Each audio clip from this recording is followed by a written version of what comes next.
দান করলে যে আল্লাহ বাড়ায় দেয়, বিশ্বাস হয়? বিশ্বাস হয়? বাড়িয়ে দিবে আল্লাহ।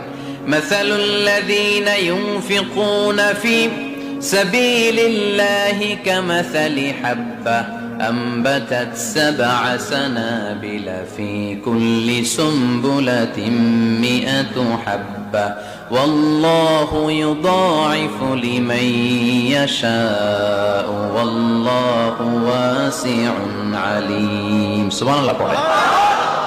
আল্লাহর রাস্তায় দানের দৃষ্টান্ত চারা গাছের মতো। যেই চারা গাছ রোপণ করে দিলে সেখান থেকে শীষ গজায় 7টা, ওই 7টা শীষ থেকে প্রতিটা শীষ থেকে হয় শত শস্য দানা, মানে 700। আপনি 1 টাকা দান করলে আল্লাহ 7 গুণ, 100 গুণ থেকে 700 গুণ বাড়ায় দিবে।